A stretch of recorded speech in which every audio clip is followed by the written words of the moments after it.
Hello and welcome to the Grad Dialogue. Today my guest is Shelby Hampton. Shelly is the Director of the Government Services in Frankfurt, originally from Owensboro, which is a great for us. She's the key figure helping the counties and county governments all across the Commonwealth in dealing with the legislative issues. She works for Keiko since 2009, and in her capacity as a director, as I said, kind of help the county in all the facets of the legislative process. And I have to say that, Shelly has been a great friend of the area development districts, along with the Keiko as well. So some of the issues that we have, since we have all the judges on our board, so we can always call on her to help us out. As I say, he's from Owensboro. He was, went to Davis County High. No, Owensboro. I'm Catholic. sorry, Owensboro Catholic. Catholic. Yes, Yeah. and also graduated University of Kentucky, which is Yes. great. And lives in Lexington with her husband Steve and 3 children: Jackson, Noah, and Catherine. Right. Shelly, welcome on the Grad Dialogue. Finally, I got you down, not only on the show, but also to the Grad Board. And I believe that following this dialogue, you're going to have a legislative wrap-up about what happened in the session and everything else. Right. So right. for our audience, Shelly, tell us about what is Keiko, and beside the county judges, and who else are the members, and what the goal of the mission is. Right. So Keiko is short for the Kentucky Association of Counties. We were formed in 1974. For the purpose of advocacy. They felt like one voice would be stronger and more effective than trying to be a disparate group. And that turned into a representation of all 10 county elected officials. So you have the county judges and magistrates that make up the fiscal courts, and then you have the county clerks, the circuit court clerks, Commonwealth's attorneys and the county attorneys, the coroners, and PVA sheriffs and jailers. And so all 10 of those groups make up Keiko. We are a service organization representing those county elected officials. And they also have their own individual associations, each one, but we all work together. We're all one family. We try to come together and promote a unified agenda for every legislative session. So you could have, I guess you could say as many as thousands of members. We do. We have over 1,500 total across the state. And so all of those folks come together to advocate for the county government needs, whatever those are. It's a very wide-ranging group of issues. But we have a great board. We have a lot of active members who come together, and they all serve on program boards. We offer low-cost and low-interest loans for county governments, whatever their needs might be, whether it's a building or a piece of equipment. We also have property casualty liability insurance that we offer for them in a pool, very competitively priced. We also have advocacy efforts, which I head up for the association.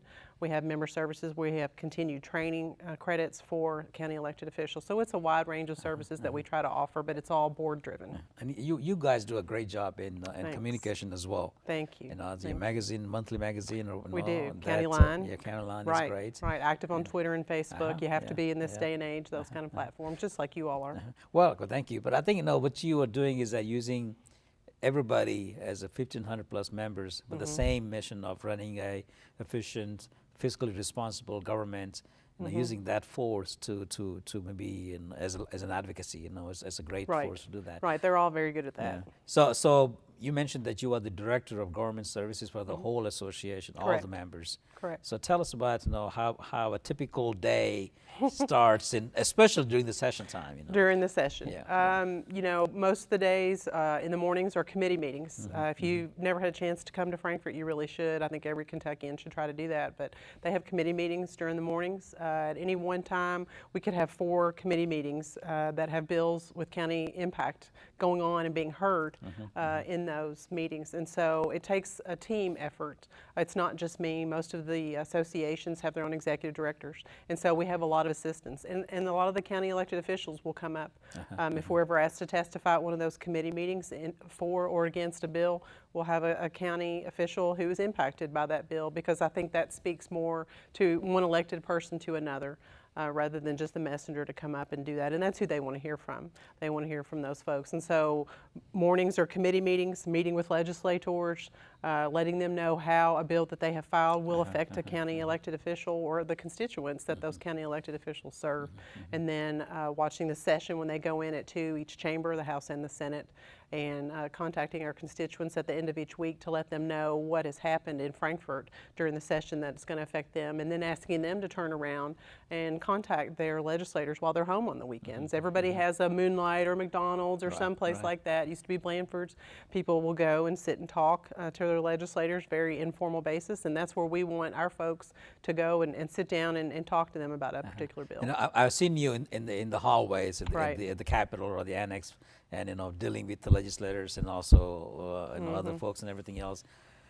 I know you are very smart and very hardworking person, but you have to have kind of collaborations and working with the other fellow lobbyists or the directors. You definitely and all do. those things. You do. Yeah. You've got, we try to work with the cities as well. I mean, every city is in a county. Everybody lives in a county. But we try to work with the city officials and their representatives in Frankfort as well. The area development districts are key collaborators for us. Because you all do so much work for us that a lot of our members could not do on their own without you all. And so you all are there, the ad directors are there every day. We try to work with all the stakeholders that might be impacted by a particular bill. You know what? The session got over in April or so with everything, and some of the bills the governor signed, and some he did not sign. Some of the bills passed the House and Senate, in both chambers. Some did not. And one of the bills that the Keiko was really supporting was the separation of pension funds, CRs and We did. KRs. Tell us, why is it necessary, and then what happened? And Well, that was Senate Bill 226, and that was primarily sponsored by your own senator, Chairman Joe Bowen. Right. He is chairman of the Senate State and Local Government Committee. Very powerful committee. A lot of the bills pretty much every bill that they come up with deals with counties and cities as well.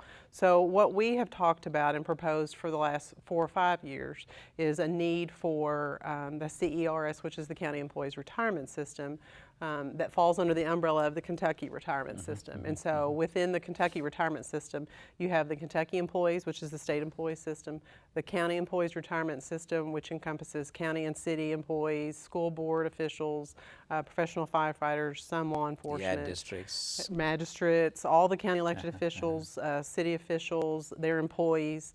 The folks that clear the streets in the wintertime are covered by that, and school aides, all of those that aren't classified in school, those are in the County Employees Retirement System. And then the third leg under KRS is the State Police Retirement System. So all 3 of those are under the retirement system umbrella. What we would like to do is separate out CERS, which is a better funded system than where KERS and where the State Police Retirement System is currently. We feel like that way we can allow the legislature and the executive branch to focus on the issues that are KERS right now with their funding challenges that they have. And I think it's a little known fact that out of the 10 elected officials that Keiko represents, the Commonwealth's attorneys and the PVAs are also in KERS, not CERS. Oh, I see. And then the county attorneys are in both. And so while we would like for CERS to be separated for administrative investment purposes so that the changes that the legislature may see fit to make for KERS or the state police don't necessarily have to happen to CERS employees or future hires. And so separation is something that we've advocated for a while. And I had a Senator Bowen on this show before, and also when I had the executive director of pension fund in the past as well. Right. All those things are still, we got a big elephant in the room. Right. What do you think? Is the governor is going to approach this whole pension issue in a special session, or are we going to wait till 2018? What are some of the feelings in Frankfurt? Well, of course, right now nobody really knows for sure until he issues the proclamation. But he has said on multiple occasions at different venues that he would like to have a special session so that they can just focus on those 2 issues together, pension and tax reform. To wait until January, it's a budget year, it's a long session. That in and of itself is usually a pretty tough, down to the wire kind of issue. for that session is the state budget. So I think to mix that up would be a real challenge on the legislators and the executive branch and the rest of us who will lobby on that. I think it's smart to try to do it outside of a regular session so that we can focus on it, but those are two huge issues to take on at once. But in his explanation, he has said several times that the pension reform will dictate the tax reform because there is such an unfunded liability issue. Right. So if he does proclaim the special session, Keiko is going to propose again to see if you put it on the agenda by the separation, or are you going to wait till the Well, 18th? fortunately for us, Chairman Bowen is still our advocate for that issue. He continues to meet with the governor. They had a press conference together when he asked Chairman Bowen to pull back on the bill and to wait and to include everything pension-wise in the special session so it could all be talked about in tandem so you get a 30,000-foot view. And we understood that. We wanted it to pass to go ahead and get that off the legislator's plate, but we understand his reasons, and so we're fully confident that Chairman Bowen will do everything he can to get that included on that pension reform. Shellie, since you're talking about the pension fund, and I think there is also, people are watching this, and those who are on the KERS, ERS, any state pension, they're also concerned about what's going to happen to them. But there is something about inviolable contract. Can you comment on that, and because anything happens, what impact it would have on people already on the system now? Sure. So the inviolable contract is in statute for each of the systems. But they all pretty much say the same thing. The language is pretty much the same. It's a contract between the Commonwealth, which is the state, and the employee. And so Keiko's position on that is that from the day you are hired, that contract is in place. Right. That says, depending on the tiers, there's 3 tiers of retirement that are in place right now, not to get too much into the weeds. But for folks that are in it now, there's Tier 1, Tier 2, and Tier 3. Tier 1 has the inviolable contract that says at the end of your 27 years of service, that you have a certain amount of benefits that will be delivered to you. You have a certain amount coming out of your check every month. That's your contribution. Your employer has their contribution, and then they have the investment returns from the system. And so all 3 of those combined to give you your benefits. And so for the folks that are in Tier 1 right now, they have committed to public service in their jobs, and with the acknowledgement that this is what I was told when I came to work for the state or for the county or for the state police or the school board. And so they have counted on those benefits to be there when they do retire. They've made all their plans with the inclusion of that benefit level, and they expect that to be there. And so that inviolable contract is very important to counties. Okay. Now, getting away from the pension issues and affecting the cities and counties, especially the counties, tell us, what do you expect some of the key legislative issues coming up in 2018 session? Well, of course, 2018 for counties, the state budget. We are political subdivisions of the state, unlike cities. And so some of the services that we perform on behalf of the state, some of the funding comes from the state budget. So that is always, every other year, our #1 priority is to make sure that that funding stays put for county government services. So that'll be our top issue. The counties always talk about the not enough funding for the roads, that's and one. The paving and the bridges and all those things. Right. I know that the president is thinking about having a $1 trillion or plus infrastructure bill or something. But I would imagine that will be the biggest concern of your members as far as enough money for the roads and bridges. That's one that's a separate budget. So there's the executive branch budget and the transportation budget, and both of those are watched very closely. But infrastructure, when we say infrastructure from a county perspective, we don't just mean roads. Right, I mean Riverport here in Davis County, very important. There are a lot of places where local airports are in need of assistance. You've got public transportation that is in need of assistance. It seems like that every mode of infrastructure is going to need some sort of boost, because if we're truly going to become the manufacturing hub, like the governor has promoted and done a great job of so far, and bringing some of the folks to the table with the Toyota announcement, Amazon in Boone County, and the Greenup County aluminum rolling plant. I mean, those things are all going to require transportation of various modes in order to get that product to market and to get those employees safely back and forth. And so that the road department, that road funding is critical to us. Shelly, that's a lot of good days ahead of us as Yeah, well. we hope So so. I want to thank you for being on the show. Thank you for and, having me. It's great to be you home. know, always looking forward to working with you in Frankfurt. Always. You know, at the sessions, and also, sending the notes. What about this bill and that right. bill and all those things? On behalf of the grad board, even the ad districts, I want to thank you for continued support of the ad issues. Oh, glad to partner. And I'm so proud that you being a Davis County, and That's that right. we can always count on you. Oh, thank you. And Thank good you. luck at the wrap-up session that you're going to have this afternoon. Thank you. Look forward to it. All right. Thanks. Again, I've been talking to Shelby Hampton. She's the government director, services director for the Keiko Association, and she is here to talk about what happened in 2017 session as far as some of the key issues affecting the counties in the future. If you have any questions, you can always contact me at the grad office, 926-4433. Thank you.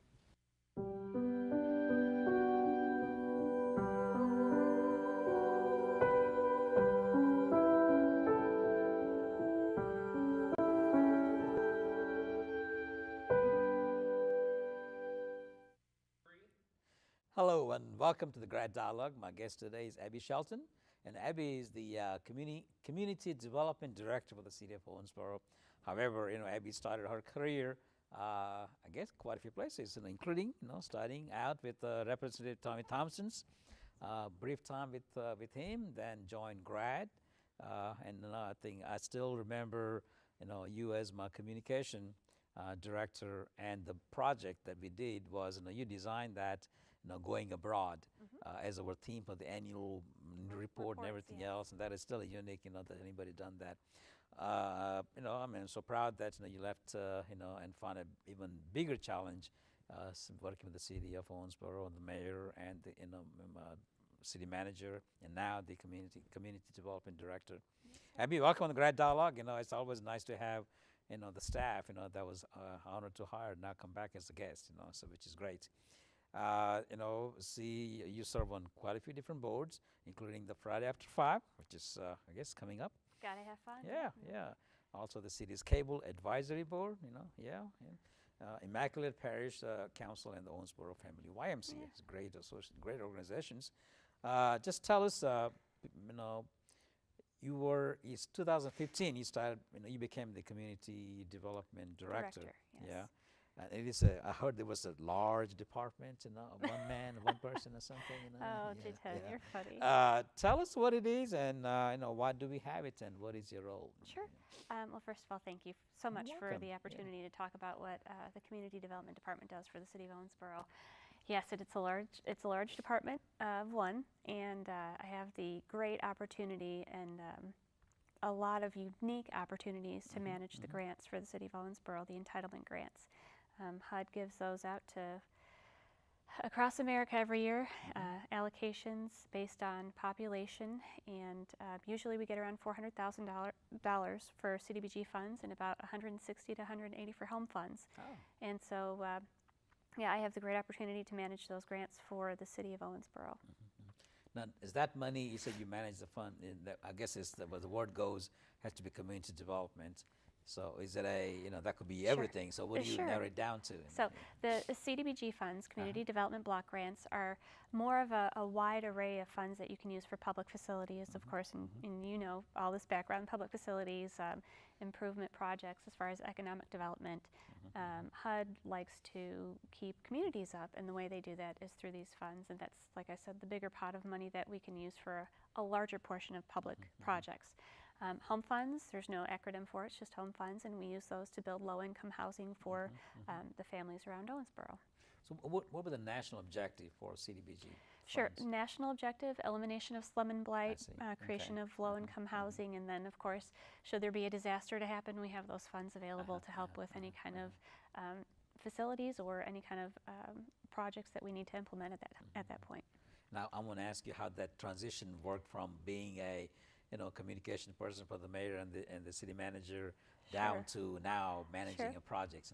Sure. Is it Well, my background, I went to grad school for an emphasis in community development and got to work around Eastern Kentucky a lot. And there's a wide variety of folks out there, and very much in a position that they need those funds. And so it was interesting. I got to experience a lot of the way those funds were dispersed in that portion of the state. Coming over to Western Kentucky, back home, of course. It was interesting to now be in a position at the City of Owensboro to understudy Keith Free and work a little bit with the mayor's office. Went up to the mayor's office, did that for a few years, and then got into this job. And my gosh, it's been such a great opportunity. It's been a transition, yes, from getting phone calls every day, a wide variety, but it's been great knowledge to have because now I know the facilities and people that I need to call to get the jobs done because I don't have a large staff. So it's a great partnership. Even though you are a director of the Community Development Department, I still consider that you are our strongest link to the City of Owensboro, the City Hall. Thank you, hopefully Dickon. continues that as well. And that's what everybody, even city manager says the same thing to me too, I so which is appreciate great, that. great. I'm proud of that. Now, give us some examples of some of the work done in the city using the community development funds. Okay, People so can kind of associate and Sure. bring it all together. Sure. So with the money that we use, our biggest goal is to leverage private funding I see. to create economic opportunity in low-income housing for the City of Owensboro. And currently, we have a neighborhood revitalization strategy area in the Triplet Twist District. It extends from 9th Street to 24th Street, Breckenridge to Triplet, including Colonial Court area, Gabes Shopping Center area, of course. We can talk about that later. But in that area, we have one new home being built on 20th Street. We have an existing homeowner rehab program where homeowners can literally receive a grant to do exterior repairs and it's based on a sliding scale for the HUD income limits. And that's been, a lot of applications have been received for that, so processing that is a lot of paperwork, but I'm excited to see those results. We also have a business facade grant program that's going on in that area, up to $20,000. It's a matching grant program. Businesses can apply and just redo the exterior of their property, and hopefully adds to the facelift of that area. As far as the other projects we have going on at the city, there was a rehab that we just completed at 1203 Davis, which is an historic rehab because That's it's a in the beautiful Jay-Z home, Moore. isn't it? Yes, Yeah. absolutely gorgeous home. It was in very, very dire need of some love, and we found a great construction company to undertake that. France Construction Company did that for us, and they did a fantastic job of keeping some of the originals in that home. So it's not sold yet, though it is. We do have a purchase agreement signed, and if anybody wants to come and see any of the homes that we do, they're welcome to call me because it's their money that's building these homes. So, and then we have one on 7th Street, a new build for a low-income family, and then another one at 2604 Cravens. And just like we've done in the Triplet Street area, that revitalization, we have other areas, Baptistown, Mechanicsville, and Germantown, that we still extend into if we come across a blighted property, we'll try to acquire that, eliminate the blight, and then either transfer to Habitat for Humanity to build low-income housing, or we'll build ourselves. So. Now, all the locations you mentioned, and some of the rehab, and some of the historic homes and blighted areas, there's some of the new homes. How can people find out? I mean, do you have a website or brochures or something that they could get information? I try to update the website as often as I can. Owensboro.org obviously is our city website, and under the community development tab, there's guidelines for each of the programs. Okay. And like I said, if you're an individual looking for housing, then we go by the HUD guidelines. So, and that's on there. Check that out first. It goes by 1-person, 2-person, 3-person households. Make sure you're eligible in that regards, and we can hash out the details later. But oh, and I forgot also that we have a down payment assistance program going on in the Triplet Twist area. So anybody that has a need to purchase a home, if they're low income and eligible, then we can help them put some money down. And as a homeowner, that would have been huge. $5,000 is a lot of money. Yeah, that's true. But I know, and this is the thing. Good point, because people have a different understanding, because they don't understand it. But it's we got a master plan for Triplet Twist. Visualize, everything's gonna be out, and you're gonna have a new development, everything. What you are proposing is that little by little, improve the neighborhood, and that would also entice more private development, private investment, and then whole neighborhood would be improving. Precisely, and it takes money to make money, and that's a lot of times what our community development dollars do. Currently, we've purchased a few private properties on Triplet Street, and surrounding the Gabes Shopping Center area. Working on getting Gabes still, and that seems to be an ongoing process now for Now 10 years. Give us an update. I know there is a neon sign now. I've kind of gotten used to the nice messages that the current owner has been putting up. It's still in legal, and I don't know. Every day is a new story, so I couldn't tell you where it's at now, but I do know that we're working towards that property, and we want to make sure that since that is the linchpin of the area, that we give it justice. Right. We do have an interest in the Gabes Shopping Center. We're doing the facade on that. We do currently have that in our plan and are ready to spend some money to give that a facelift. That being said, the money that we've put in is about $450,000 to date in public funds, and we'll probably see a return in the next month or two of about $1.3 million. Wow, So that is yeah, good, yeah.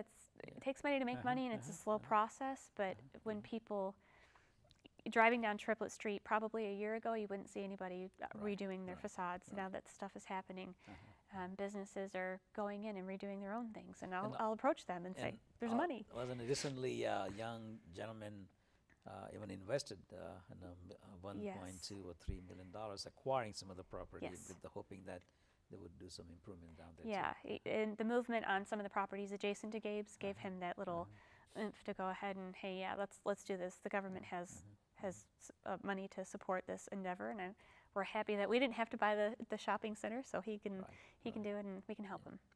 Well, good luck on the triplet twist, and especially the city for at least figure out something. Working with the owners on the Gabes Tower.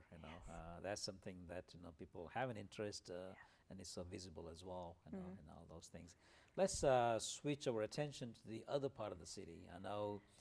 People always say, "Oh, we got all this going on downtown," but what about the other part? And you talk about triplets twist, but you're also working on, off J.R. Miller somewhere too, and some of the developments and. J.R. Miller Boulevard is. Not much there. Okay. No, well, we've got the down the street a little bit from us. Yeah, that's a private development that's going on. Storage facility, I think, is what you're talking about. Yes. Yeah, and it was a big mystery for a long time. But the Second Amendment store went up a few years ago, and in my other capacity, the neighborhood was a little bit leery about that. But that's prompted investment down the road. Plus, Triplet Twist has fed into that a little bit. I want to say that. We're responsible for helping feed that money down the way. But yes, you're right. J.R. Miller has that storage facility going up, and they are also doing some public improvements as well with that property. So that's, very good. I see a lot of work going on at the old MPD building. Yes, the old MPD building. MPD is being repurposed into 28 low-income apartments. And Cohen Esri is doing a great job at keeping the structure of that facility, and it's very interesting on the inside. If you get to go by and peek your head in, they're keeping all the old guts, I guess you could say. They're keeping that exposed, so they're going to look pretty cool. Urban, So, but that is income based. So, if anybody's interested, call Cohen Esri. They're out of Kansas. Google them. I think I don't have the number on offhand, but I think our mayor's office has that number. But they're a totally separate private entity, and investing in that area because of Germantown and the downtown investment. So. And Germantown has been pretty successful in a sense. Very successful, very stable. A lot of those homes were built by community development 9 years ago now, and it's crazy because we're looking for comps for the homes that we're building now, and there's nothing like it. You can't compare them for appraisals. So they're not selling because people are staying in them, and that's what we hope to see is people actually purchasing those homes and then making that their neighborhood for a long time. And that'd be people don't visualize a lot of things that are happening. As far as the removing some of the blighted areas and also rehabbing some of the neighborhoods, because it's a slow process. It's not that just happen just like that. And $400,000 is not that much money to make a big change either. Right. But what you have done, working with other private folks and other agencies, I think it's really it's a really great pride that you've done. And we rely a lot on other social agencies such as GRAD, and you guys provide a great deal of support. I know who to call over there still, which is very nice, and, Right. and that means a lot to the city to know that we have somebody else out there trying to do the same thing that we are, and to have the expertise that we can rely on. Yes, it is a slow process. Our consolidated plan extends 4 years for a reason, and that's to make sure it's slow and steady and staying progress. Yeah. So. Abby, thank you being on the Grad Dialogue, and so refreshing to learn more about the triplet twist, along with some of the community development projects in Owensboro, because that's a great thing that we could do that. And I'm sure that in addition to the federal funds, you also get a lot of support from the city and city commission. So I think it's a nice. If you have any questions about the community development projects in Owensboro, you can always contact Abby Shelton at the City Hall. You can go on her website, owensboro.org. You can always call me at the grad office at 926-4433, and you have a great day. Thank you.